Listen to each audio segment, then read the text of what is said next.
ए बिल्कुल शांत, सबको अलग अलग नहीं बोलेंगे, शांत।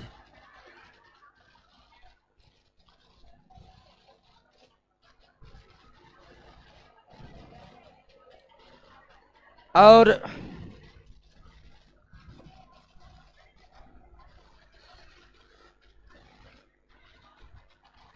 सभी लोग शांत हो गए?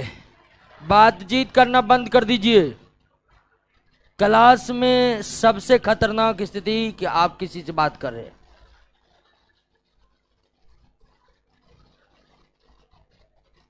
बहुत बड़े जॉब की तैयारी में आप लोग लगे हैं, छोटा मोटा नहीं है। और इसके लिए आपको सबसे बड़ा त्याग करना पड़ेगा। तो जहां भी बैठे हैं शांत हो जाइए, गंभीर हो जाइए। और बार बार हम बताते हैं कि हमें सिर्फ पढ़ना नहीं है, समझना नहीं है, बल्कि क्लास में ही सारी बातों को याद करना है। और अब तक 137 प्रश्न सेल में है, लाइए ना जी। और कहां से कर दिया नोट जी?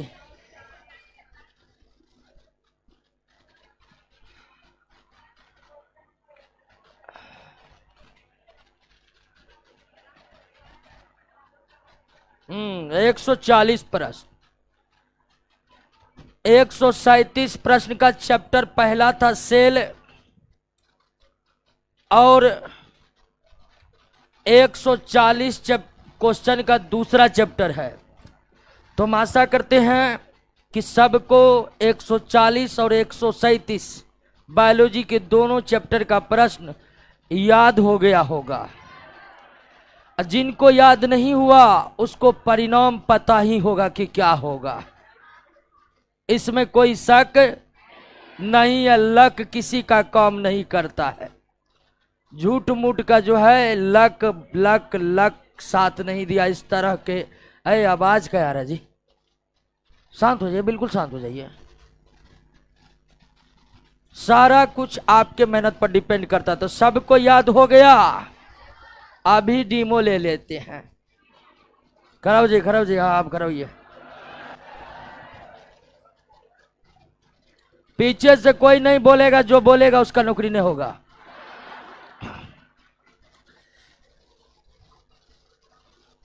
का ये जवाब दीजिएगा, programme death cell, programme death cell को क्या कहते हैं?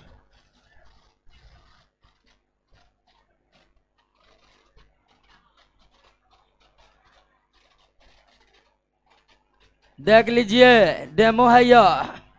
बैठ जाइए, बैठ जाइए। आप करोगे तो? हाँ आप। याद किए हैं? ऊतकों के अध्ययन को क्या कहते हैं? हिस्टोलॉजी। ओहो सही है। दो में एक जवाब दिया, वो पता नहीं, सुनबे नहीं किया। बैठ जाइए। आवाजों नहीं निकलता है, आवाज में टर्न होना चाहिए, ठीक है ना? हाँ, एकदम बोले तो लगे कि हाँ बोल रहे हैं। तो दोस्तों हम यही कहेंगे, क्वेश्चन याद नहीं हो रहा है तो तैयारी छोड़ दीजिए। अब बहुत कहेगा कि सर हम तो एडमिशन ले लिए हैं, अब क्या करें? तो एडमिशन में कितना टका खर्चा? बहुत कम, बहुत ज्यादा नहीं हुआ है। याद नहीं करिएगा कुछ नहीं हो पाएगा दोस्तों। हमको तो पढ़ाने का पैसा मिला है, हम शुरू करते हैं दोस्तों।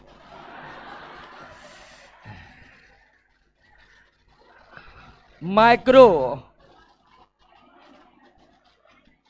ऑर्गेनिज्म,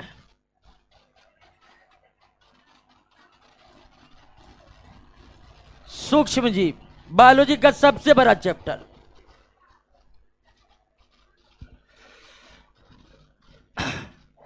सूक्ष्म जीव,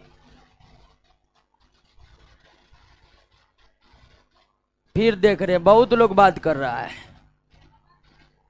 अब नजर हमारी तरफ बनाइए। बस थोड़ा देर के बाद सब कुछ याद हो जाएगा आपको क्लास में। माइक्रो ऑर्गेनिज्म, सूक्ष्म जीव। अगर आपसे पूछे कि ये दुनिया कैसी है तो आप कहिएगा जैसी दिखती है वैसी तो है नहीं।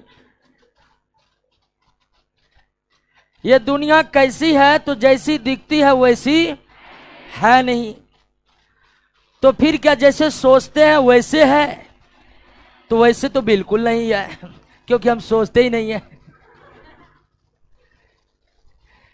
तो ये जो दुनिया है जैसी दिखती है वैसी बिल्कुल नहीं है। जो नहीं दिखती है वो भी मौजूद है। लेकिन सबसे पहला सवाल कि दिखती कितना है, हम कहां तक देख सकते हैं? एक स्वस्थ मानव का आंख कितना बड़ा से बड़ा चीज को देख सकता है और कितना छोटा से छोटा चीज को देख सकता है। तो आपके सामने हम एक डाटा रखते हैं और वो है 0.1 मिलीमीटर या 100 माइक्रोमीटर। 0.1 मिलीमीटर या 100 माइक्रोमीटर। माइक्रोमीटर से आप लोग परिचित होंगे। 1 माइक्रोमीटर इक्वल टू 10⁻⁶ मीटर। एक स्वस्थ व्यक्ति का आंख हमेशा इससे बड़ी वस्तु को ही देख पाएगा। एक स्वस्थ व्यक्ति का आंख 0.1 मिलीमीटर से बड़ी वस्तु को ही देख सकता है। मानव का आंख 0.1 मिलीमीटर से छोटी चीजों को नहीं देख सकता है। मानव का आंख 0.1 मिलीमीटर से छोटी चीज को नहीं देख सकता है। हम वही आंखों से देख सकते हैं जो 0.1 मिलीमीटर से बड़ा हो, और इसे कहते हैं मानव के आंखों का रिजॉल्विंग पावर। अगर आपसे पूछे कि मानव के आंखों का रिजॉल्विंग पावर कितना है, रिजॉल्विंग पावर मतलब वह बाउंड्री लाइन जिसके ऊपर के वस्तु को, जिससे बड़े वस्तु को ही आप देख सकते, उससे छोटे वस्तु का नहीं देख। अगर हम कह रहे हैं कि मानव के आंखों की रिजॉल्विंग पावर 0.1 मिलीमीटर या 100 माइक्रोमीटर है, तो इसका मतलब हुआ कि मानव इससे बड़े वस्तु को ही देख सकता है, इससे छोटे वस्तु को, या इससे बड़े आकार के सजीव को ही देख सकता है, इससे छोटे आकार के सजीव को नहीं देख सकता। यह है मानव की आंखों की रिजॉल्विंग पावर। और इस दुनिया में या इस पृथ्वी पर कई ऐसे सजीव हैं जिसका आकार 0.1 मिलीमीटर से क्या है, कम है। इस दुनिया में, इस पृथ्वी पर कई ऐसे सजीव हैं जिनका आकार 0.1 मिलीमीटर से कम है या 100 माइक्रोमीटर से कम है। और अगर ऐसा है तो निश्चित ही वो सजीव हमें अपने आंखों से दिखाई नहीं देंगे, क्योंकि ये हमारी रिजॉल्विंग पावर है आंखों की। लेकिन इससे छोटे सजीव तो हैं, लेकिन वे हमें आंखों से दिखाई नहीं देंगे, क्योंकि मानव की आंखों की उतनी क्षमता ही नहीं है। तो हम क्या करेंगे? कुछ नहीं करेंगे दोस्तों, खरीद कर लाएंगे क्या? माइक्रोस्कोप। हिंदी में से कहते क्या? सूक्ष्मदर्शी। और माइक्रोस्कोप ऐसा यंत्र है, ऐसा उपकरण है जिससे हम वो चीज देख सकते हैं, वो छोटी से छोटी चीज देख सकते हैं जो हम आंखों से देख नहीं सकते। तो इस पृथ्वी पर कई ऐसे सजीव है जिसका आकार 0.1 मिलीमीटर या 100 माइक्रोमीटर से भी बहुत कम है। और ऐसे सजीव मानव के आंख नहीं देख पाएंगे, क्योंकि मानव की आंखों की रिजॉल्विंग पावर 0.1 मिलीमीटर है। अगर मानव को इससे छोटे आकार के सजीव या इससे छोटे आकार के वस्तु को देखना है तो उन्हें किसकी सहायता लेनी पड़ेगी? और ऐसा सजीव जिसको देखने के लिए आपको माइक्रोस्कोप की सहायता लेनी पड़े, उसे ही क्या कहते हैं? सूक्ष्म जीव कहते हैं, माइक्रो ऑर्गेनिज्म कहते हैं। सूक्ष्म जीव ऐसे सजीव हैं, सूक्ष्म जीव ऐसे सजीव हैं जो खुली आंखों से दिखाई नहीं देते हैं, जिन्हें देखने के लिए हमें माइक्रोस्कोप की जरूरत पड़ती है। सूक्ष्म जीव ऐसे सजीव हैं जो आंखों से दिखाई नहीं देते हैं, जिन्हें देखने के लिए माइक्रोस्कोप की आवश्यकता पड़ती है, माइक्रोस्कोप की आवश्यकता पड़ती है। क्लियर हो गया? बात समझ गए? और ये सूक्ष्म जीव कैसे होते हैं? बहुत छोटे तो होते हैं। अगर हम इन सूक्ष्म जीव के शारीरिक बनावट पर जाएं तो कुछ सूक्ष्म जीव जो है आपको मिलेगा नॉन सेलुलर। क्या मिलेगा? नॉन सेलुलर, अकोशिकीय। यानी कुछ सूक्ष्म जीव ऐसे हैं जिनमें कोशिका ही नहीं है। अब सबसे बड़ा सवाल है कि कोशिका नहीं तो उसे हम सजीव मानेंगे? मानना पड़ता है कभी कभी, और सूक्ष्म जीव के संदर्भ में हम इसे मानेंगे। तो कुछ सजीव क्या होते हैं? नॉन सेलुलर, यानी उसका बॉडी कोशिकाओं से नहीं बना होता। तो फिर किससे बना होता है? देख लेंगे, जब आएगा एक एक करके पता लगा लेंगे किससे आखिर बना है। लेकिन अधिकांश जो सूक्ष्म जीव है वो होते हैं दोस्तों यूनिसेलुलर। अधिकांश जो माइक्रो ऑर्गेनिज्म है, सूक्ष्म जीव है, वे क्या होते हैं? यूनिसेलुलर होते हैं, एक कोशिकीय होते हैं। और कुछ कुछ बहुत कम सूक्ष्म जीव ऐसे हैं जो क्या है? मल्टी सेलुलर है, बहुत कम। उदाहरण के लिए आप शैवाल का नाम सुने हैं, कवक का नाम सुने हैं। यही दो ऐसे हैं जो मल्टी सेलुलर भी है, यूनिसेलुलर भी है, और इन्हें सूक्ष्म जीव के श्रेणी में रखा गया है। इन दोनों के साथ शैवाल और कवक, अलगी और फंगी के साथ प्रकृति ने बड़ी भयानक मिस्टेक किया है।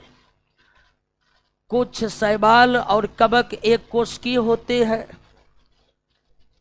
कुछ कवक और शैवाल बहुकोशिकीय होते हैं। तो जीव वैज्ञानिक ने कहा कि शैवाल और कवक की जब ऐसी स्थिति है तो इसे माइक्रो ऑर्गेनिज्म ही कह देते हैं, कोई दिक्कत किसी को नहीं होनी चाहिए। तो ये सूक्ष्म जीव कैसे होते हैं? तो कुछ क्या होते हैं? नॉन सेलुलर होते हैं, अधिकांश क्या होते हैं?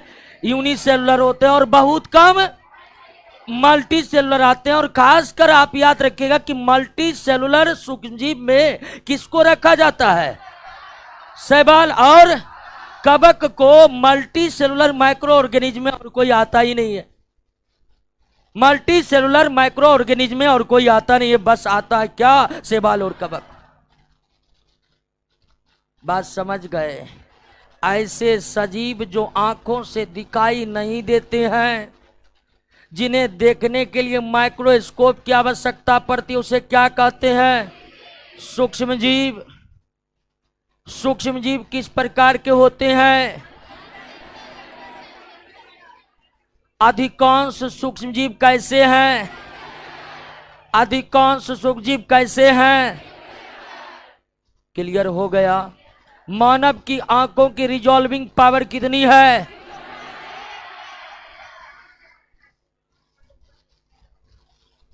और इसी सूक्ष्म जीव के बारे में हम पढ़ने वाले हैं अब। लेकिन आपको आश्चर्य होगा कि ऐसे छोटे छोटे जीव जो आंखों से दिखाई भी नहीं देते हैं, उसको पढ़ करके इतना समय काहेल बर्बाद करेंगे। जो दिखता नहीं वो होता नहीं, हम मान लेंगे, लेकिन दोस्तों हमें पढ़ना ही पड़ेगा। पहला कारण कि एग्जाम के सिलेबस में है। दूसरा कारण कि अगर आप सूक्ष्म जीव को बहुत छोटा आंक रहे हैं तो सचेत हो जाइए। किन कारणों से आप सचेत हो जाइए? क्योंकि सूक्ष्म जीव नहीं तो यह पृथ्वी पर कोई नहीं। सूक्ष्म जीवों का महत्व इस पृथ्वी पर जीवन बनाए रखने के लिए अति आवश्यक है दोस्तों। अगर सूक्ष्म जीव इस पृथ्वी पर नहीं रहेगा, पृथ्वी लाशों के ढेर से पट जाएगा दोस्तों। जंगली जानवरों के लाश जो पड़े रहते हैं, कुछ दिन के बाद सरगल के मिट्टी में मिल जाते हैं, और सराख गलाकर मिट्टी में मिलाने का काम कौन करता है? सूक्ष्म जीव करता है। आपके मन में यह भी ख्याल आता होगा कि गिद्ध भी यह काम करता है। गिद्ध विलुप्ति के कगार पर है, सारा जिम्मेदारी अब इसी पर है।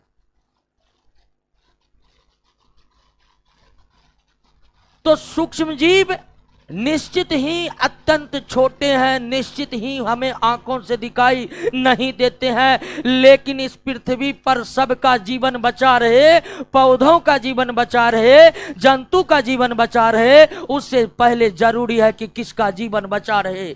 सूक्ष्म जीवों का। और अगर वर्तमान समय की बात करिएगा तो सूक्ष्म जीव का महत्व ऐसा कोई क्षेत्र नहीं है जहां पर नहीं है।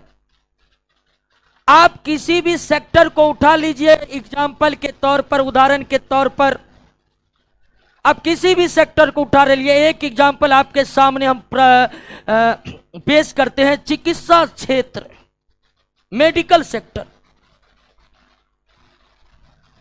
वर्तमान समय में मेडिकल सेक्टर, चिकित्सा क्षेत्र 90% से भी अधिक बीमारियों का इलाज किन दवाइयों के जरिए करते हैं? एंटीबायोटिक दवाओं के जरिए करते हैं। लगभग आज भी अधिकांश बीमारियों का इलाज किन दवाइयों के बदौलत हो रहा है? एंटीबायोटिक दवाओं के बदौलत।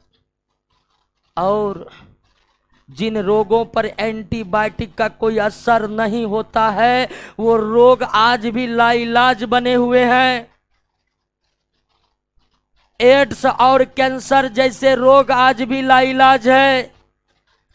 हालांकि फर्स्ट और सेकेंड स्टेज में कैंसर का सफलतापूर्वक इलाज संभव है, लेकिन फिर भी एड्स का कोई इलाज अब तक उपलब्ध नहीं है। किन्हीं को एड्स हो गया है तो मर जाना ही सर्वोत्तम विकल्प है दोस्तों। आप जानते हैं एड्स अभी तक लाइलाज क्यों बना हुआ? उसका सबसे प्रमुख कारण है कि उस रोग पर एंटीबायोटिक दवा का कोई असर नहीं होता है।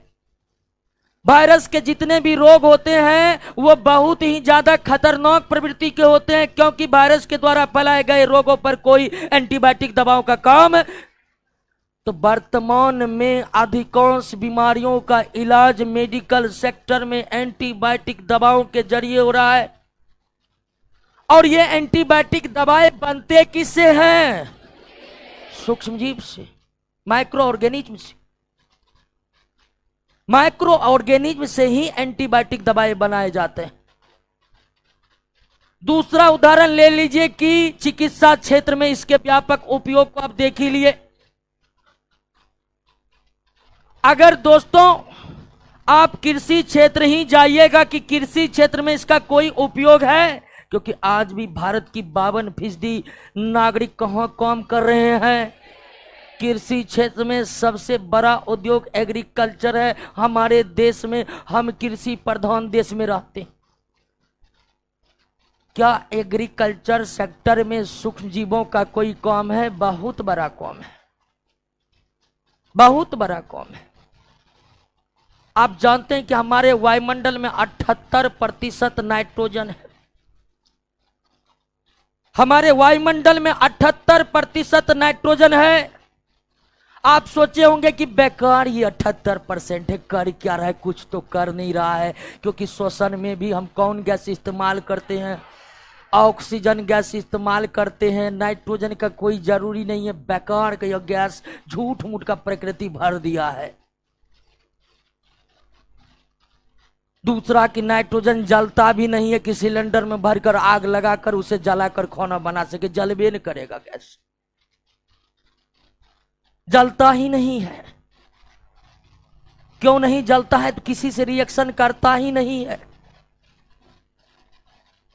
तो आपको लगा होगा कि नाइट्रोजन तो फिजूल का चीज है, ले जाए प्रकृति 78% ले जाए, कम से कम 10% ऑक्सीजन दे जाए, झूठ मूठ के काहे नाइट्रोजन रखा हुआ। लेकिन दोस्तों 78% नाइट्रोजन का निश्चित ही जंतुओं की कोई आवश्यकता नहीं है। नहीं जलने के कारण जंतु उसे ईंधन के तौर पर भी इस्तेमाल नहीं कर सकते हैं, मानव ईंधन के तौर पर भी इस्तेमाल नहीं कर सकते। लेकिन इस पृथ्वी पर जीवन बनाए रखने के लिए सबसे आवश्यक चीज जो पौधा है, उस पौधे को अपने पूरे जीवन काल में सबसे अधिक नाइट्रोजन की आवश्यकता पड़ती है। लेकिन पौधे के साथ दिक्कत है कि वे वायुमंडल का नाइट्रोजन लेने में सक्षम ही नहीं है। पौधे को नाइट्रोजन पर्याप्त मात्रा में प्रदान करते हैं कौन? हमारे मिट्टी में ऐसे ऐसे सूक्ष्मजीव है जो वायुमंडल के नाइट्रोजन को मिट्टी में मिलाते हैं, मिट्टी से पौधे लेते हैं, विकास करते हैं। दोस्तों वायुमंडल में अगर नाइट्रोजन नहीं रहेगा तो सूक्ष्मजीव उसे फिर मिट्टी में नहीं मिला पाएंगे और अंततः नाइट्रोजन के कमी से सारे पौधे मर जाएंगे और उसके बाद हम लोग भी एक एक करके मर जाएंगे। कोई नहीं रहेगा पृथ्वी पर, केवल कौन रहेगा? सूक्ष्मजीव। फिर भी आपको शक होगा नाइट्रोजन चला जाएगा, चला जाए, हम यूरिया छींट देंगे, नाइट्रोजन का कमी पूरा कर देंगे। तो यूरिया दोस्तों खेत में नहीं छीटिएगा, वो जो उष्ण कटिबंधीय सदाबहार वन सब होता है वहां कौन यूरिया छीटेगा? अमेजन के वन में कौन यूरिया छीटेगा? जो छीटेगा उसका जीडीपी बर्बादी होगा। तो हम एग्रीकल्चर सेक्टर में दे देते हैं यूरिया, यानी नाइट्रोजन प्रदान कर देते हैं मिट्टी को बाह्य रूप से, लेकिन क्या वही फसलों से ही हमारा काम चल जाएगा? प्रत्येक पौधा को नाइट्रोजन चाहिए। तो ये जो सूक्ष्मजीव है ये वायुमंडल ये नाइट्रोजन को भिन्न भिन्न विधियों से मिट्टी में मिलाते हैं और फिर पौधा नाइट्रोजन का उपयोग करते। अगर सूक्ष्मजीव नहीं रहेगा तो ये काम नहीं हो पाएगा और धीरे धीरे पर के पौधे विलुप्त हो जाएंगे और पौधे विलुप्त, जीवन समाप्त। अत्यधिक महत्व है सूक्ष्मजीव का किस क्षेत्र में? अत्यधिक महत्व है किस क्षेत्र में? अब अगला उदाहरण और आपके सामने रख देते हैं। आप उद्योग ले लीजिए।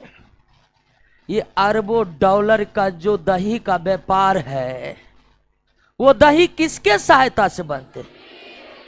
अरबों डॉलर के जो पनीर का व्यापार है वो किसके सहायता से बनते? शराब के निर्माण किसके द्वारा होता है? सूक्ष्मजीव के द्वारा होता। हम पढ़ेंगे आगे चलकर कि किस सूक्ष्मजीव के द्वारा शराब का निर्माण होता है।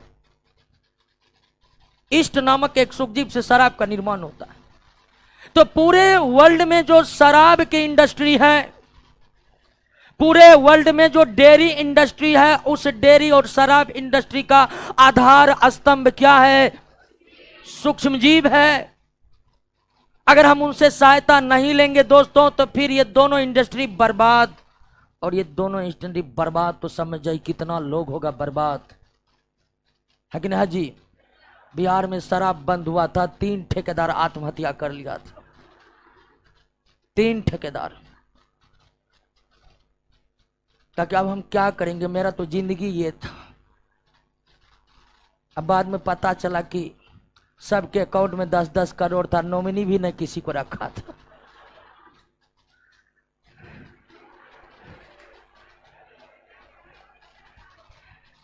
क्लियर? बात समझ गए ना? और जब बैंक अकाउंट में नॉमिनी नहीं रहेगा, अभी तो आप लोग का पैसा उतना होगा नहीं, बैंक वाला मानने के लिए तैयार होगा कि है, सही में है। खैर बात अलग है, लेकिन हम बात कर रहे थे सूक्ष्म जीव के महत्व को लेकर। क्या आप इसके महत्व को समझे कि न समझे? और नहीं समझे तो एक लाइन में समझिए, अगर इस पृथ्वी के पर्यावरण में सूक्ष्म जीवों का अस्तित्व समाप्त हुआ तो किसी का अस्तित्व फिर इस पृथ्वी पर संभव नहीं है। फिर पृथ्वी उसी तरह का हो जाएगा जिस तरह आज मंगल ग्रह चंद्रमा है। बात समझ गए कि नहीं? तो सूक्ष्म जीवों का बहुत अत्यधिक महत्व है इस पृथ्वी पर जीवन बनाए के लिए,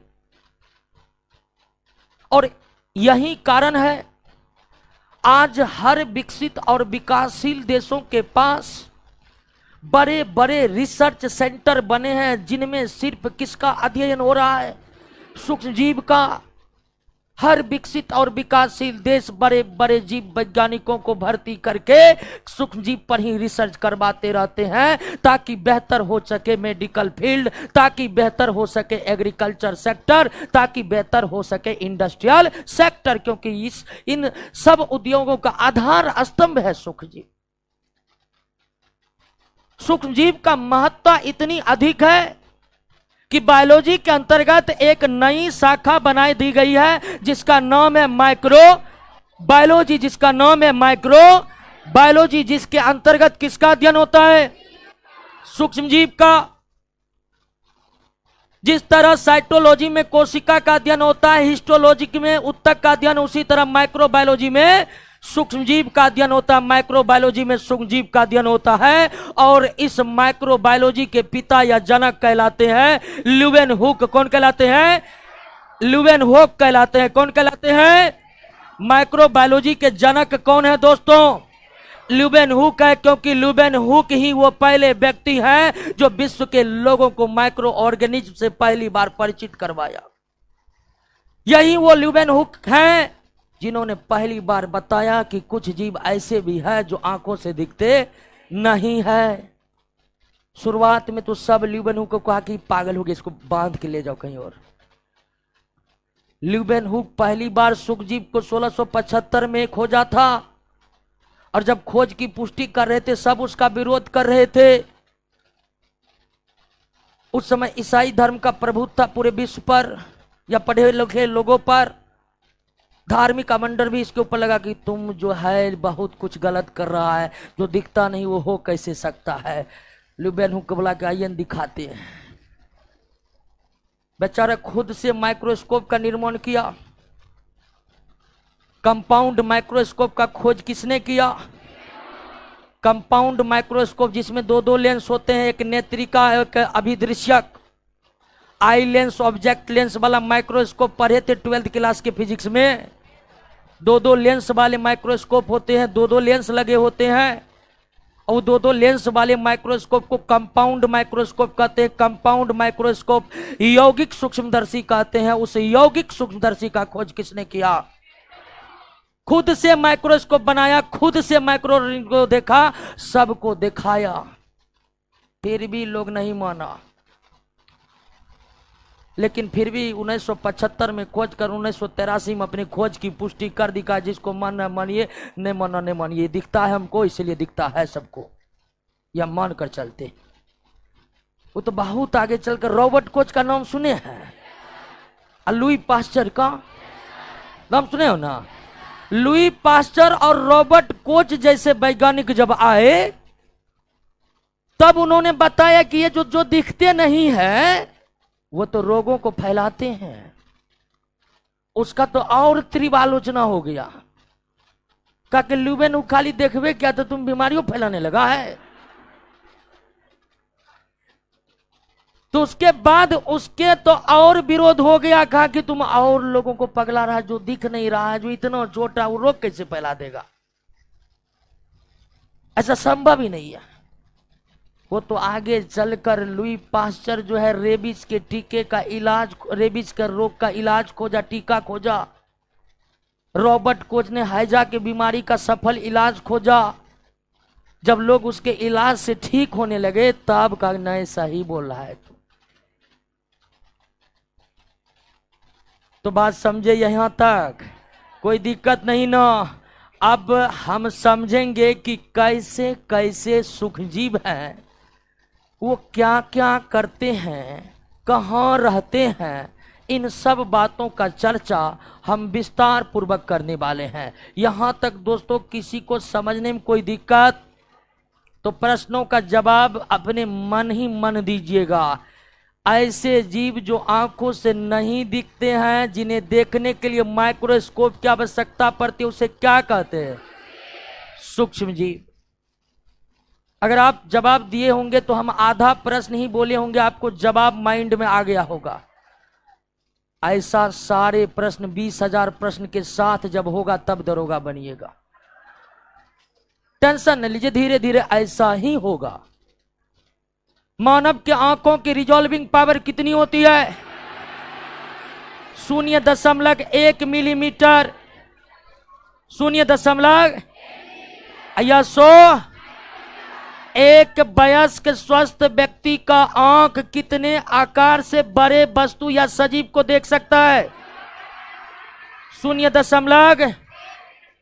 विज्ञान की शाखा माइक्रोबायोलॉजी में किसका अध्ययन होता है? माइक्रोबायोलॉजी के जनक कौन माने जाते हैं?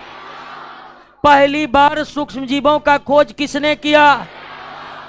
और ल्यूबेनहोक ने कंपाउंड माइक्रोस्कोप का भी खोज किया। आइए दोस्तों, एक एक करके इंट्रोडक्शन समझ में आ गया।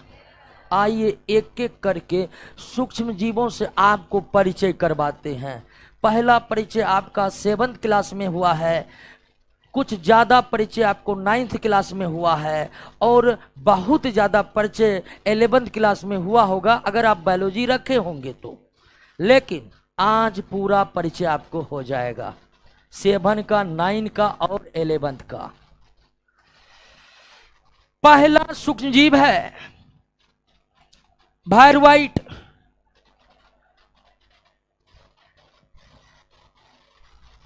वायरवाइट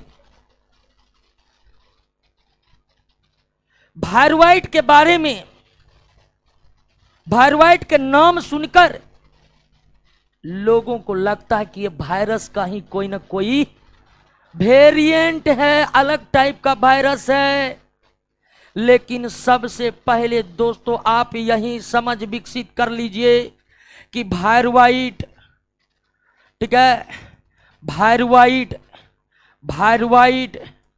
वायरस नहीं है, वायरस नहीं है, बल्कि यह वायरस से भी छोटे आकार का सूक्ष्मजीव है, छोटे आकार का सूक्ष्मजीव है। तो वायरवाइट क्या है? तो सूक्ष्मजीव है। लेकिन याद रखना है कि ये वायरस नहीं है। और अब तक हमारे जीव वैज्ञानिकों ने जितने सूक्ष्मजीवों के बारे में पता लगाया है, उन सभी सूक्ष्मजीवों में सबसे छोटे आकार का कौन है? वायरवाइट्स। इतना छोटा कि इलेक्ट्रॉन माइक्रोस्कोप से भी स्पष्ट नजर नहीं आते हैं। वायरस से भी 1000 गुना ज्यादा छोटा होता है, वायरस से भी 1000 गुना ज्यादा छोटे आकार का यह सूक्ष्मजीव है।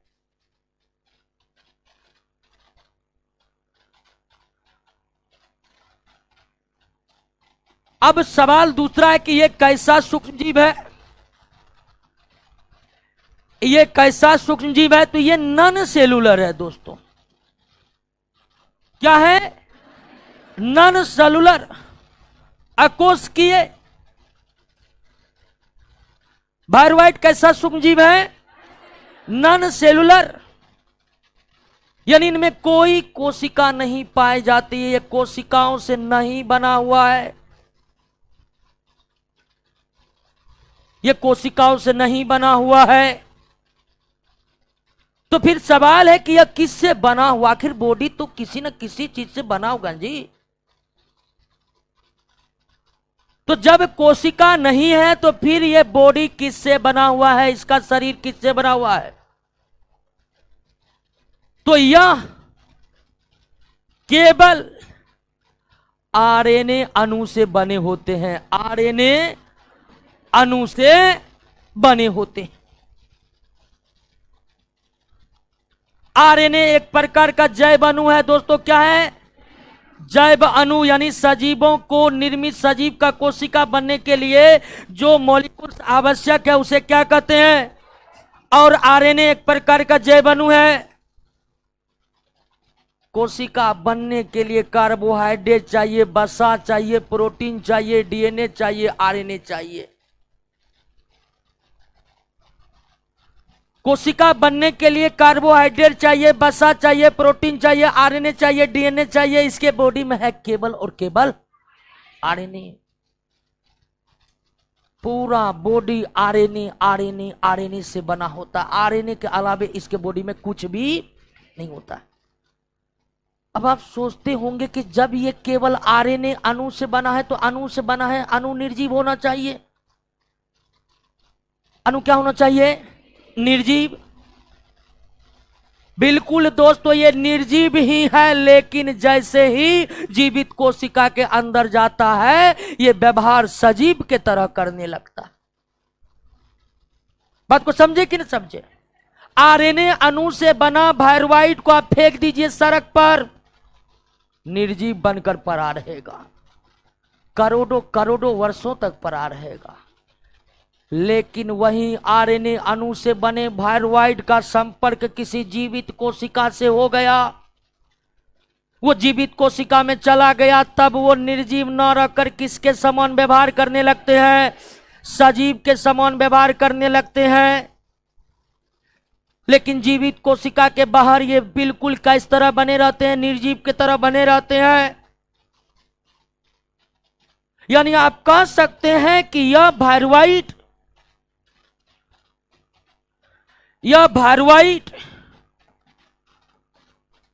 केवल परपोषी के तरह ही जीवन, केवल परपोषी के तरह ही जीवन व्यतीत कर सकता है। केवल किस तरह? परपोषी। परपोषी समझे कि नहीं समझे?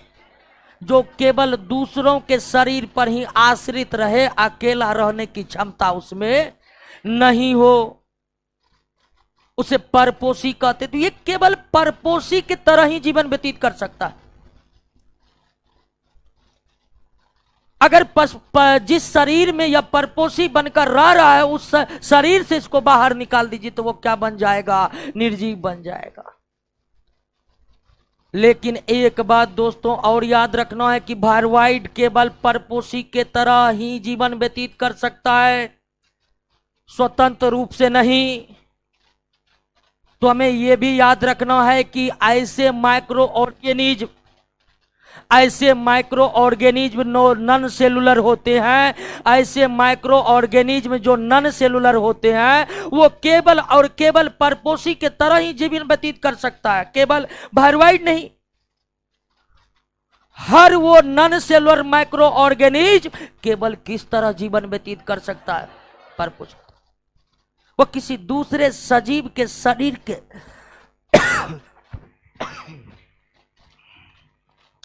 किसी दूसरे सजीव के शरीर के जीवित कोशिका में ही रह सकता, बाहर नहीं रह सकता। लेकिन वायरवाइट के बारे में एक बात और हमें याद रखना है कि ये केवल परपोषी की तरह जीवन तो व्यतीत करते हैं। वायरवाइट केवल पौधों की कोशिका में पाया जाता है। केवल किसके कोशिका में? केवल पौधों के कोशिका में ही पाया जाता है, जंतु में नहीं। जंतु में यानी वायरवाइट में इतनी क्षमता नहीं है कि मानव या जंतु के कोशिका में आकर परपोषी जीवन व्यतीत कर सके। बात नहीं, वायरवाइट में इतनी क्षमता नहीं है कि वे जंतु के शरीर में परपोषी जीवन व्यतीत कर सके। यह वायरवाइड केबल और केबल किनके कोशिकाओं के ऊपर जीवित रह सकते हैं? केवल पौधे के कोशिका में ही पाए जाते, जंतु में नहीं पाए जाते। और पौधे के कोशिका में अगर यह पाए जाते हैं तो क्या पौधे से इसको कोई लाभ है? तो ऐसा बिल्कुल नहीं है। यह केवल रोगों को फैलाते, यह केवल रोगों को फैलाते, केवल रोगों को फैलाते। इस वायरवाइड सूक्ष्मजीव से इस पौधे को कोई लाभ नहीं मिलता। दोस्तों, सूक्ष्मजीव जो है ना, उसके कई फायदे हम बताए थे इंट्रोडक्शन में, लेकिन कई हानियां भी है। और पहली हानि से आपकी मुलाकात हो गई। वायरवाइड केवल पौधे के कोशिका में पाए जाते हैं, उतनी क्षमता प्रकृति ने इसे दी नहीं है कि जंतु के कोशिका में प्रवेश कर जाए। और यह पौधे के कोशिका में रहकर अपना पोषण करते हैं और पौधों में केवल और केवल रोगों को फैलाते हैं, रोगों को फैलाते हैं। और सूक्ष्म जीव के द्वारा फैलाए गए रोग संक्रामक होते, इन्फेक्शियस होते, अर्थात भिन्न भिन्न माध्यमों से एक से दूसरे व्यक्ति में या एक पौधे से दूसरे पौधे में फैलते जाते। एक कॉन्सेप्ट और भी समझ लीजिए कि रोगों को भी दो श्रेणियों में बांटा जाता है, संक्रामक और असंक्रामक। संक्रामक और असंक्रामक। ऐसे रोग जो सूक्ष्म जीवों के द्वारा होते हैं वो संक्रामक होते हैं। जो भी रोग का कारण सूक्ष्म जीव है वो संक्रामक होगा। वो एक व्यक्ति से दूसरे व्यक्ति में फैलेगा, वो एक पौधा से दूसरे पौधा में फैलेगा। लेकिन ऐसे रोग जो किसी पोषक तत्व के अभाव में उत्पन्न होते हैं, ऐसे रोग जो किसी पोषक तत्व के अधिकता में उत्पन्न होते हैं, ऐसे रोग जो आनुवंशिक होते हैं, वे संक्रामक नहीं होते। विटामिन सी के कमी से स्कर्वी रोग होता है, आप जानते होंगे। स्कर्वी एक शरीर से दूसरे शरीर में नहीं फैलेगा, जिसमें विटामिन सी की कमी होगी उसी ठो में होगा। ग्लूकोज के अधिकता से डायबिटीज होता है, वो डायबिटीज एक व्यक्ति से दूसरे व्यक्ति में नहीं फैलेगा, जिसके शरीर में ग्लूकोज अधिक होगा केवल उसी के शरीर में फैलेगा। हीमोफेलिया एक आनुवंशिक रोग है, यानी पीढ़ी से आती जाती है, पीढ़ी के दर पीढ़ी आती जाती है। पीढ़ी दर पीढ़ी गमन करने वाले रोग को आनुवंशिक रोग कहते हैं, जैसे कलर ब्लाइंडनेस, जैसे कि हीमोफेलिया, जैसे कि सिकल सेल एनीमिया। ये रोग भी एक व्यक्ति से दूसरे व्यक्ति में फैलते। तो ऐसे रोग जो किसी ना किसी सूक्ष्म जीवों के कारण होते हैं, ऐसे रोग जो किसी ना किसी सूक्ष्म जीवों के कारण होते हैं, वे रोग संक्रामक होते हैं, वे रोग संक्रामक होते हैं। और ऐसे रोग जो पोषक तत्व के कमी से, ऐसे रोग जो पोषक तत्व के अधिकता से, ऐसे रोग जो आनुवंशिक हैं, वो संक्रामक नहीं होते हैं। तो अगर वायरवाइड रोग फैला रहा है तो वायरवाइड सूक्ष्म जीव है, तो वो रोग किस की प्रकृति कैसे होगी? संक्रामक होगी, एक पौधा से दूसरे पौधा में फैलेगा। क्लियर बात समझ में आई कि नहीं आई? अब आप कहिएगा कि पौधे में ये कौन से रोगों को फैलाते हैं, तो इसका पता अभी नहीं चला है, अभी रिसर्च जारी है। जीव वैज्ञानिकों को जहां तक पता लगा है, उनके रिसर्च को पढ़कर वहां तक आपको बता दिए हम। और ये नया नया खोजा गया है सूक्ष्मजीव, वायरवाइड जो है नया नया खोजा गया है सूक्ष्मजीव। अगर इसके खोज को देखेगा तो इसका खोज 1971 में हुआ। कब हुआ? 1971 में इसका खोज हुआ। और इसको खोजने वाले थे अमेरिका के महान जीव वैज्ञानिक थियोडोर डायनर। Theodor Diener. वायरवाइट के खोज हाल फिलहाल में हुआ है। अब ये तो 2024 तो हाल फिलहाल कैसे हुआ है? तो सारे सूक्ष्मजीवों में सबसे नया खोजा गया सूक्ष्मजीव कौन है? वायरवाइट। अन्य जितने भी सूक्ष्मजीव के बारे में जानते हैं वो इससे पहले ही खोज लिया गया था। और इसको खोजने वाले कौन थे? Theodore Diener. Theodor diner. अब आपके मन में सवाल आता होगा कि ये होता कैसा, दिखता कैसा है? तो दोस्तों ये इतना छोटा है, इतना छोटा है, इतना छोटा है, इतना छोटा कि उसके आकार पर हम बात न ही करें तो बेहतर है। बात समझ गए कि नहीं? एक तो बेचारा दिखता नहीं है, इलेक्ट्रॉन माइक्रोस्कोप से भी नहीं दिखता है, ऊपर से उसके आकार की बात करेंगे। यह उचित नहीं होगा कि इतने छोटे जीव, अगर एक बिंदु पेन से जो एक बिंदु देते हैं ना, उस बिंदु को 2 लाख भाग में बांटिएगा ना, तो एक भाग में इसकी आकृति होगा, एक भाग में। डरिए नहीं।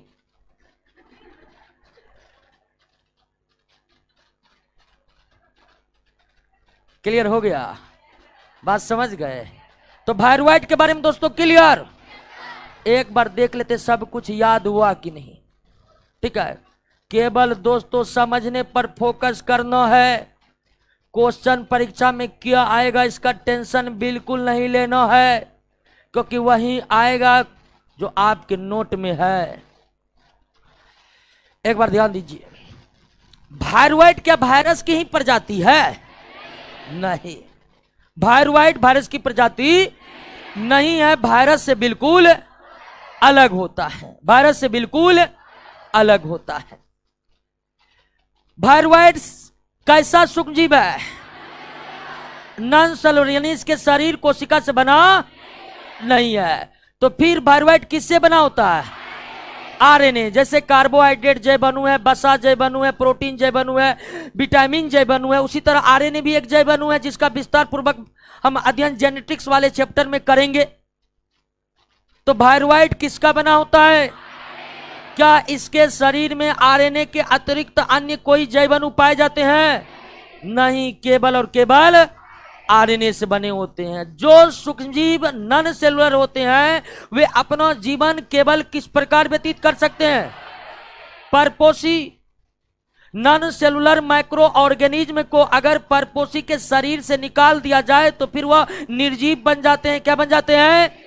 निर्जीव बन जाते हैं। वायरवाइट भी नॉन सेलुलर है, यह भी केवल परपोषी की तरह जीवन व्यतीत कर सकता है, लेकिन केवल और केवल किसके कोशिका में?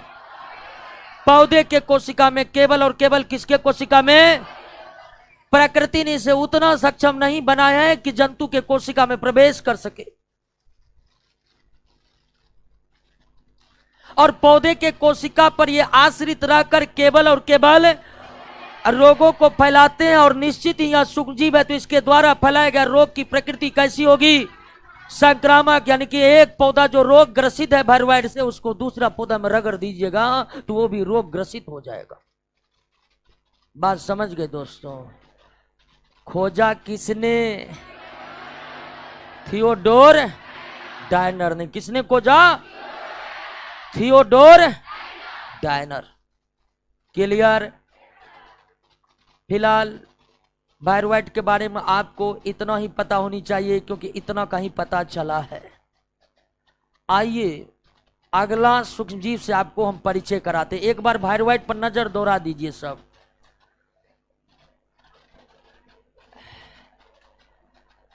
सत्यम कुमार रुक रुक के चलता है, रुक रुक कर चलता है। दोस्त सत्यम कुमार, नेटवर्क पूरा नहीं होगा।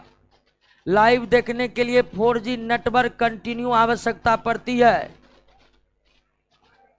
और दोस्तों कहेगा इधर से कोई दिक्कत नहीं, हमारे 3-3 इंजीनियर बैठे हुए हैं।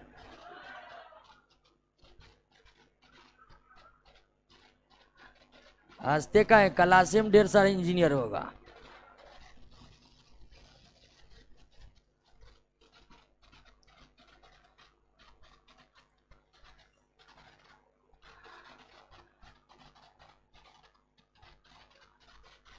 एक क्वेश्चन आ रहा है कि कैंसर कैसे फैलता है? कैंसर जो है ना, वो भी सूक्ष्मजीवों के कारण होने वाला रोग नहीं है। तो वो संक्रामक नहीं है।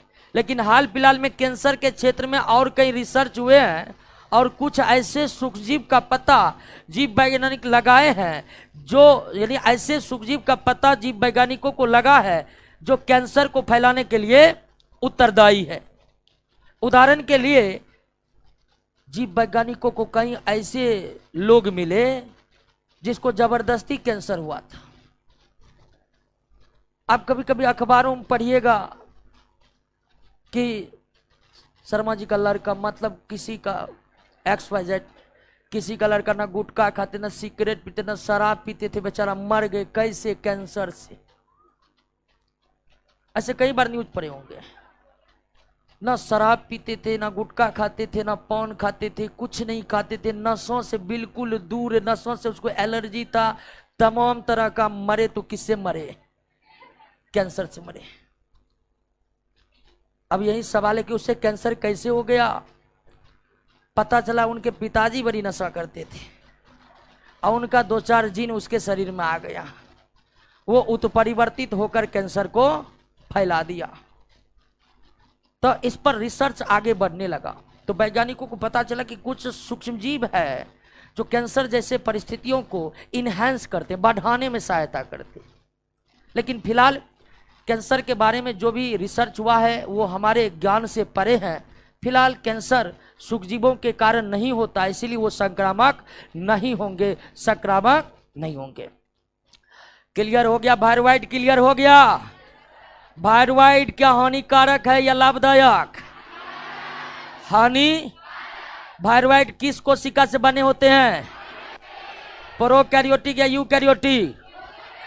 कोशिका से नहीं बने होते हैं, बताए तो। कोशिका से नहीं बने होते हैं।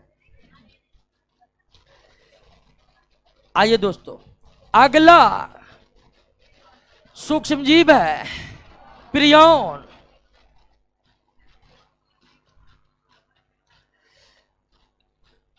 प्रियॉन दोस्तों, ऑनलाइन वाले दोस्तों जो पढ़ा रहे हैं वो पढ़ाइए।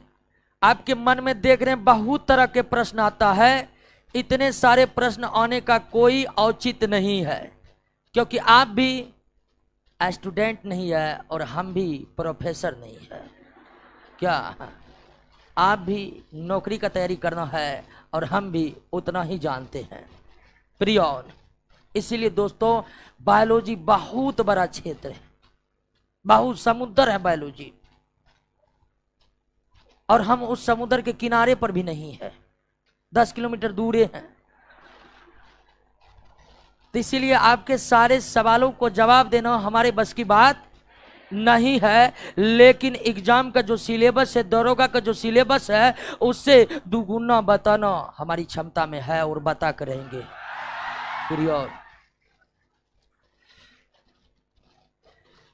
प्रियॉन जो है ये शॉर्ट फॉर्म है। ये क्या है? Short form. इसका फुल फॉर्म जानना भी आपके लिए बड़ा रोचक होगा। इसका फुल फॉर्म है प्रोटीनियस इन्फेक्शियस बॉडीज। ये इसका फुल फॉर्म है, जिसको शॉर्ट में क्या कहते हैं? प्रियॉन कहते हैं। क्या कहते हैं? प्रियॉन कहते हैं। Proteinaceous infectious bodies. प्रियॉन का पूरा नाम क्या है? Proteinaceous infectious bodies. Proteinaceous infectious bodies. अब यह प्रियॉन क्या है तो निश्चित ही आप कहिएगा कि ये तो सूक्ष्मजीव है, क्योंकि चैप्टर वही है तो हम इसी के बारे में पढ़ रहे हैं। प्रियॉन भी क्या है? सूक्ष्मजीव। कैसा सूक्ष्मजीव? तो ये भी दोस्तों नॉन सेलुलर है। प्रियॉन भी कैसा सूक्ष्मजीव है? नॉन सेलुलर है। वायरवाइड की तरह प्रियॉन भी क्या है? नॉन सेलुलर है। क्या है दोस्तों? Non cellular.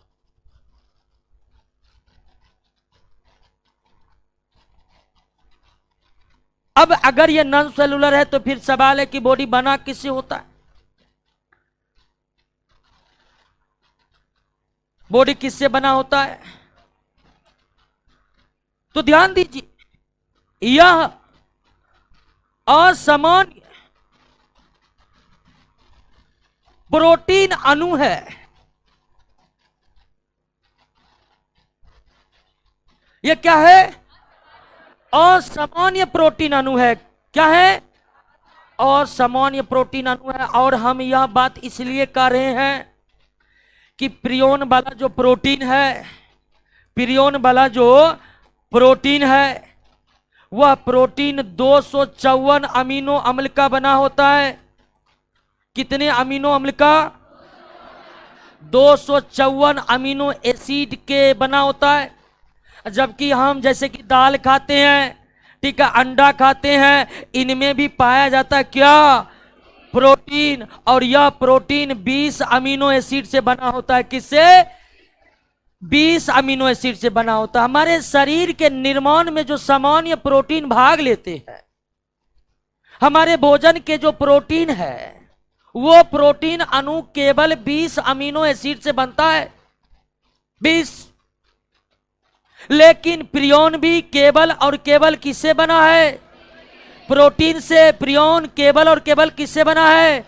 लेकिन यह सामान्य प्रोटीन नहीं, बल्कि असामान्य प्रोटीन अणु है। और असामान्य इस संदर्भ में है क्योंकि प्रियोन वाला एक प्रोटीन अणु को बनाने में, प्रियोन वाला एक प्रोटीन अणु को बनाने में 254 अमीनो एसिड भाग लेते हैं। तो क्या यह सामान्य होगा? कमेंट पर नहीं, कमेंट पर नहीं, आम पे ध्यान दीजिए, ठीक है। कमेंट वैसे फालतू होते रहता है। कमेंट पर आप लोग ध्यान दीजिएगा, फिर बोर्ड पर कौन ध्यान देगा? गजब सिस्टम बना कर रखा है। तो प्रियोन का पूरा बॉडी किससे बना होता है? प्रोटीन से। और ध्यान रखिएगा दोस्तों, प्रोटीन के अलावा इसमें कुछ नहीं होता है।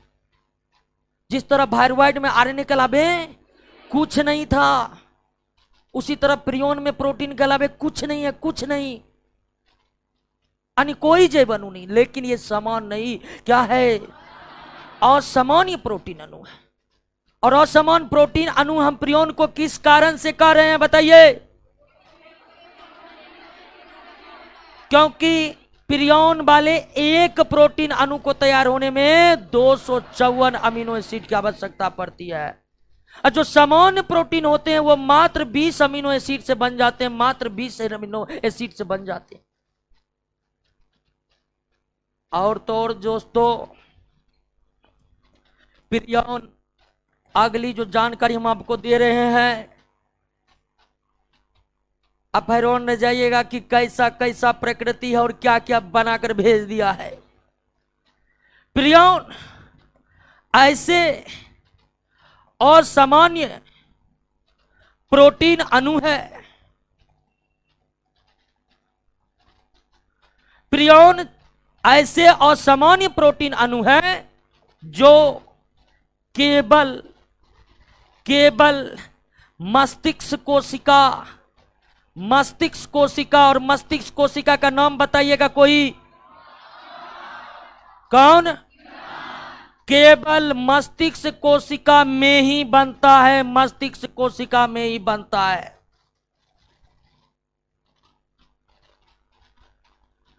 यानी प्रियोन नामक असामान्य प्रोटीन जो कि सूक्ष्मजीव भी हैं, वे बन जाते हैं कहाँ? मस्तिष्क में। से बाहर से आने की कोई जरूरी नहीं है।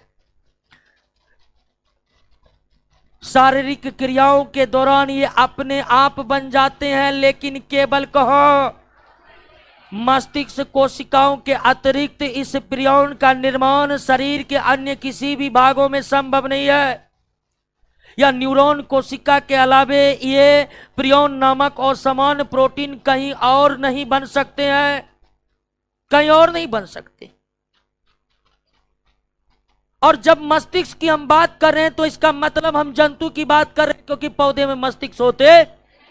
अर्थात जिस तरह थायराइड को केवल पौधों से मतलब था, उसी तरह इसको केवल जंतु से मतलब है। जंतुओं में हाई लेवल जंतु जैसे कि मानव, गाय, बैल, भैंस बकरी ये सब, क्योंकि जो निम्न स्तर के जंतु होते हैं उसके मस्तिष्क भी उतने विकसित नहीं होते कि उसमें जाकर ये जैसे अणु बन जाए। तो प्रियौन एक असामान्य प्रोटीन अणु है या एक असामान्य प्रोटीन अणु से बना सूक्ष्मजीव है, जिसको प्रकृति तैयार नहीं करता है बल्कि तैयार करता है कौन? मस्तिष्क कोशिका। मस्तिष्क कोशिका, मस्तिष्क कोशिका में ही शारीरिक परिवर्तनों के फलस्वरूप इस जैसे अणु बन जाते हैं। अब क्या प्रियौन अगर किसी के मस्तिष्क में बन गया है, किसी जंतु के मस्तिष्क में बन गया, तो क्या वो खतरनाक स्थिति है? तो हमेशा खतरनाक स्थिति नहीं हो सकता है, लेकिन अगर बन गया तो खतरनाक हो ही सकता है या नहीं भी हो सकता है, दोनों बात है। अगर किसी के जंतु के मस्तिष्क कोशिका में प्रियौन बन गया है तो क्या अब वो खतरनाक स्थिति पैदा कर देगा? तो पैदा कर भी सकता है और पैदा नहीं भी कर सकता है। ऐसा क्यों? तो प्रियौन के भी दो स्वरूप होते हैं। प्रियौन के भी कितने स्वरूप? दो स्वरूप। और प्रियौन के वो दो स्वरूप कौन है? एक स्वरूप है अल्फा हेलिक्स, अल्फा हेलिक्स। दूसरा स्वरूप है बीटा शीट। अल्फा हेलिक्स को बायोलॉजी के कोड वर्ड में PRPC कहते हैं, इस तरह लिखते हैं, और इसको PRPSC कहते हैं। ये बायोलॉजी का कोड वर्ड है। तो प्रियौन अगर मस्तिष्क कोशिका में बन गया तो वे दो स्वरूप के हो सकते हैं, या तो अल्फा हेलिक्स हो सकते हैं या बीटा शीट हो सकते हैं, या PRPC हो सकता है या PRPSC हो सकता है। अब इस प्रियौन के दोनों वेरिएंट, यह है वेरिएंट। वेरिएंट समझते हैं आप? नहीं समझते? समझ लीजिए। यह हाल फिलहाल में कोरोना आया, आप सुने होंगे कि अभी डेल्टा वाला कोरोना चल रहा है, फिर कुछ दिन के बाद नहीं ये सिग्मा वाला है। तरह तरह के वेरिएंट का नाम सुन रहे थे ना, वही है इसका वेरिएंट। अब वेरिएंट नहीं समझते, जैसे गाय समझते हैं, गाय एक जाति है ना, लेकिन उसमें थरपरकर, गिर, कंकरेज, साहिवाल, जर्सी, फ्रिसियन, कई तरह के है कि नहीं है? वो है गाय का वेरिएंट। सब गाय है लेकिन अलग अलग। तो वही बात यह है वेरिएंट।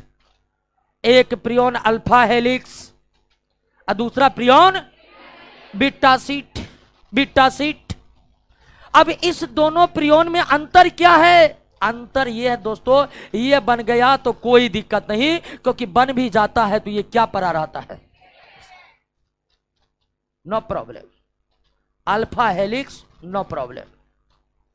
लेकिन दोस्तों बीटा शीट बन गया, ये पूरा का पूरा मस्तिष्क में क्या हो जाता है? सक्रिय, एक्टिव। एक्टिव एक्टिव होके क्या करता है? मस्तिष्क कोशिकाओं को नष्ट कर देता है, और मस्तिष्क कोशिका नष्ट हो गया तो पगलाने के सिवा दूसरा कोई विकल्प नहीं है। आदमी को पागल कर देता है, आदमी के यादाश्त को छिन्न कर देता है, अंत में आदमी पगला कर मर जाता है। किसके द्वारा? बीटा शीट के द्वारा। खतरनाक स्थिति। तो अगर मस्तिष्क कोशिका में किन्हीं कारणवश परिवर्तनों के फलस्वरूप अल्फा हेलिक्स बन गया है, तो ये निष्क्रिय पड़े रहते हैं, ये रोगों को नहीं फैलाते हैं। लेकिन अगर बीटा शीट बन गया तो ये काफी एक्टिव होते हैं, और इस तरह से ये मस्तिष्क कोशिकाओं को नष्ट करना शुरू कर देते हैं। बात समझ गए? लेकिन दोस्तों एक बात समझ लीजिए कि प्रियौन का कोई भी स्वरूप बने, अल्फा हेलिक्स प्रियौन ही क्यों ना मस्तिष्क में बन जाए, फिर भी वो खतरनाक स्थिति है, क्योंकि अल्फा हेलिक्स में क्षमता है क्या बन जाने की? बीटा शीट बन जाने की। कभी अल्फा का मन घुमा कि चलो बा बीटा बन जाते, यानी उत्परिवर्तन की क्षमता मौजूद है प्रियॉन में। क्या प्रियॉन में उत्परिवर्तन की क्षमता मौजूद है? म्यूटेशन की क्षमता मौजूद है? बिल्कुल मौजूद है। और ये उत्परिवर्तित होकर म्यूटेंट होकर अल्फा से कन्वर्ट हो सकता है। किसमें? तो अगर ये भी प्रियॉन मस्तिष्क में बना है तो ये भी खतरनाक स्थिति है, क्योंकि कभी भी उत्परिवर्तन हो सकता है, कभी भी वो बीटा शीट बनकर एक्टिव हो सकता है। दोस्त बात समझ गए? कोई दिक्कत नहीं ना? प्रियॉन से भी दोस्तों कोई फायदा नहीं है, केवल घाटा ही घाटा है। और घाटा भी ऐसा जगह जिसकी भरपाई नहीं हो सकती। हर जगह का रोग ठीक हो सकता है, लेकिन मस्तिष्क के रोग को ठीक नहीं किया जा सकता है, क्योंकि उसकी कोशिका नया बनता ही नहीं है। जन्म के बाद नहीं बनता नया। तो प्रियॉन भी केवल और केवल हानिकारक सूक्ष्म जीव है, केवल और केवल रोगों को फैलाते हैं। और प्रियॉन द्वारा फैलाए गए रोगों का परिणाम एक ही होगा, पगला जाएगा या मस्तिष्क की याददाश्त खराब हो जाएगी, मस्तिष्क चला जाएगा, क्योंकि यह मस्तिष्क के अलावा और कहीं बनता ही नहीं है, कहीं नहीं बनता। और इसके द्वारा फैलाए गए रोग में आप पहला नाम याद रखिएगा, एस्कॉर्पी। कौन? दूसरा क्रोयूट सल्फेट याकोब। तीसरा आप याद रखिएगा, मैड काउ डिजीज। ये तीन प्रमुख रोग जिसका कारण क्या है? प्रियॉन। एस्कॉर्पी रोग हालांकि किसमें होता है? भेड़ और बकरी में। कैरियूट सल्फेट रोग किसमें होता है? अब मेड कौ डिजीज किसमें होता है? गाय में होता है, लेकिन कौ लगा है तो इसका मतलब ये नहीं केवल गाय में होगा, बैल में भी होता है। और सब रोग का परिणाम क्या होगा? पागलपन, याददाश्त की कमी, अंततः मृत्यु, क्योंकि ये मस्तिष्क कोशिकाओं में ही बनता है। भेड़ बकरी को जब स्कॉर्पी हो जाएगा ना, तो इसका सबसे बड़ा पहचान है कि वो दीवार में रगड़ा लेगा और झूठ मूठ के अपने मस्तिष्क को दीवार पर पीटेगा। बकरी जब घोड़ा से लड़ना भिड़ जाए, कभी कभी ऐसी स्थिति आती है, बकरी जो है घोड़ा से टक्कर लेने लगेगा, बकरी जो है कुत्ता को एकदम भगाने लगेगा, भाग रहा है कुत्ता पीछे पीछे बकरी। समझ जाइए वो बकरी किससे पीड़ित हो चुका है? एस्कॉर्पी से पीड़ित हो चुका है। अब आप सोचिएगा कि जल्द इसको मार के सल्टाइए देने में, खा लेने में खत्म ही कर देते हैं। तो ध्यान रखिएगा, ये सूक्ष्म जीव है और इसके द्वारा फैलाएगा रोग क्या होता है? संक्रामक। अगर एस्कॉर्पी से पीड़ित भेड़ बकरी को मारकर उसके मांस का सेवन मानव करता है, तो वो प्रियॉन मानव के मस्तिष्क में भी पहुंच जाएगा। अब आप ये मत कहिएगा ठीक है तो मस्तिष्क वाला हिस्सा हटा देंगे। तो आपको बता देते, मस्तिष्क हर जगह से ज्वाइंट रहता है। मस्तिष्क का सिग्नल अंतिम छोर तक, शरीर तक फैला रहता है। आप मस्तिष्क काट के मस्तिष्क वाले हिस्से को काट कर अलग कर सकते हैं, लेकिन पूरे शरीर से मस्तिष्क के कोशिकाओं को अलग नहीं कर सकते हैं। क्लियर बात समझे? आइए एक बार प्रियॉन का रिवीजन कर लिए हम लोग। समझ में आ रहा है कि नहीं? आधा आधा ही पूरा रहा है। आपको लग रहा है ना कि मतलब यहाँ एडमिशन लिए तो अब सुधार हो रहा है, ऐसा बुझा नहीं कि जो पहले नहीं जानते हैं कुछ नया नया जान रहे हैं। अगर ऐसा है तो यकीन मानिए असली दावेदार नौकरी का आप ही है। ठीक है, बस पढ़ने का अलावा जो है दूसरा पर कोई, एकदम दरोगा बने तो कोई ध्यान नहीं दीजिए। जिंदगी में हर लक्ष्य बनाइए, ये करेंगे वो करेंगे, लेकिन वर्दी पहन कर। क्लियर हुआ? बात समझ गए? प्रियॉन का फुल फॉर्म क्या है? प्रियॉन एक प्रकार का क्या है? प्रियॉन किससे बने होते हैं? प्रोटीन के बने होते हैं। प्रियॉन का प्रोटीन कैसा होता है? प्रियन के असमान प्रोटीन कितने अमीनो अम्ल से बने होते हैं? प्रियन और जो सामान्य प्रोटीन होते हैं वो कितने अमीनो अम्ल से? 20 अमीनो एसिड से। प्रियन केबल और केबल कहां बनते हैं? क्या पौधों के कोशिका में प्रियन बन सकता है? नहीं, क्योंकि पौधे में न्यूरॉन कोशिका नहीं होते हैं। प्रियन के कितने वेरिएंट का अब तक पता चला है? हाँ, यहां पर एक बात और याद रखना है, प्रियन के केवल 2 ही वेरिएंट नहीं होते हैं, बल्कि अब तक 2 वेरिएंट का पता लगाया जा चुका है, alpha helix, beta. Alpha helix की प्रकृति कैसी होती है? निष्क्रिय। बीटा शीट का सक्रिय। क्या प्रियन उत्परिवर्तन कर सकता है? बिल्कुल कर सकता। अल्फा हेलिक्स बीटा शीट बन सकता है, लेकिन यह भी याद रखिएगा बीटा शीट अल्फा शीट नहीं बनेगा, क्योंकि ये सक्रिय रहकर काम करते हैं तो उत्परिवर्तन का समय नहीं मिल पाता इस बीटा शीट को। क्लियर हो गया? स्कर्पी रोग किसके कारण होता है? प्रियन के कारण। किसके कारण? प्रियन के कारण। मानव में कैरियोट सल्फेट रोग किसके कारण? मेडकॉ डिजीज किसके कारण? और इस तरह से दोस्तों दो सूक्ष्मजीव से रिलेटेड प्रश्न में आपको कोई दिक्कत होने वाला नहीं लेते हैं। तो दोस्तों दीजिए आज के क्लास का विदाई, मिलते हैं कल और भी जोश जुनून के साथ। निकलिए दोस्तों, और पहले निकलने दीजिएगा जो पहले निकलते हैं।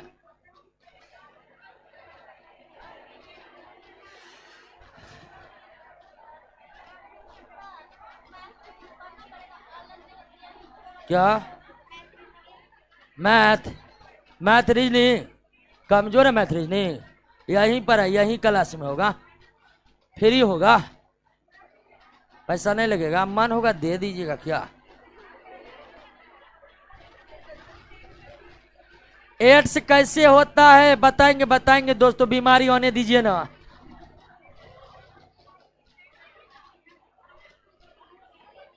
नोट में नहीं है तो आप इसे कर लीजिएगा, लिख लीजिएगा, नहीं तो क्वेश्चन में है, क्वेश्चन बनाइएगा तो सारा कॉन्सेप्ट क्लियर हो जाएगा।